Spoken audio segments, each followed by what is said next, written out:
All right, so I'd like us to go back to that story by my colleague Hamza Yusuf about education matters in the northeastern region where some schools are yet to reopen, citing security reasons. Hamza Yusuf, good morning. Over to you.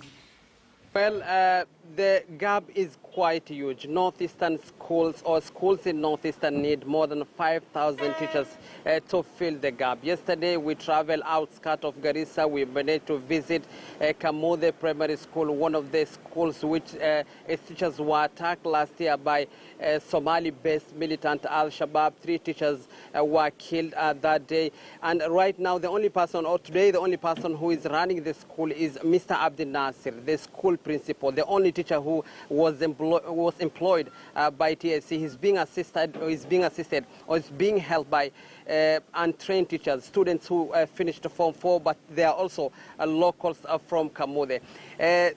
Some of the areas which its teachers were transferred is schools which are located along Kenya-Somalia border. More than 2,000 teachers were transferred last week by TSC to safer areas like Garissa Township constituency, Lakdera and Balambala. We managed to file the following report.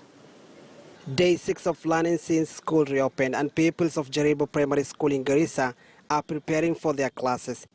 The school is one of the biggest in Garissa County, but even as they prepare to start learning, they are facing a serious problem of lack of teachers. We have 24 classes. 11 classes are without teachers. And this is not the only school around here facing shortage of teachers. Many others running into hundreds are experiencing the same. The enrollment, the school has 1,160 learners, and we were supposed to have 27 members of staff, but now we have 20 teachers. But we will see how best we can actually mitigate that gap and how best we get through the Board of Management. Yeah. The demand for the teachers in the county currently stands at 1,564. In the neighboring Wajir County, the situation is dire. The county needs an additional 1,925 teachers, while in Mandera County, further in the north, 2,366 teachers are required. Last week, hundreds of teachers from area bordering Somalia were transferred to Garissa Township constituency, Balambala and Lakdera, due to fear of terror attacks from across the border. Teacher Service Commission made a unilateral decision of removing teachers even from the urban areas, which had never had a problem. You can imagine Garissa Primary School, which is just about 2 meters away from the military barracks, have had their teachers being withdrawn. According to the Ministry of Education, the matter is being addressed. Teachers are ready and they are fired up to resume teaching in this region. Notwithstanding the challenges as we know exist, the government continues to commit and have been sent by local leaders, Amina Gothard and the rest, to go and implore upon the president. It is a fallacy. It's a fallacy. It's not going to work.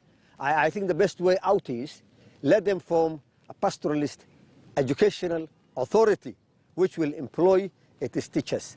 Kulan Secondary School and Degalema are some of the schools that have not yet reopened in Dadaab and Fafi constituency. So tulijaribu kupigia director wa TSC ambaye anaitwa Mr. Andrew. County Commissioner amepiga karibu mara 7, simu yake hashiki.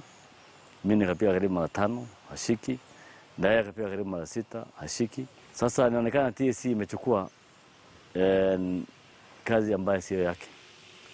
Manake security inakuja chini ya national government. Locals here want the national government to intervene and ensure the security was assured to allow teachers to work without fear.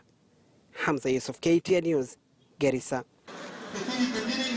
Right, so will President Uhuru Kenyatta and ODM leader Raila Odinga really succeed at amending the constitution through the Building Bridges initiative? It is a question puzzling the two leaders' handlers as the headwind of legal and political objections to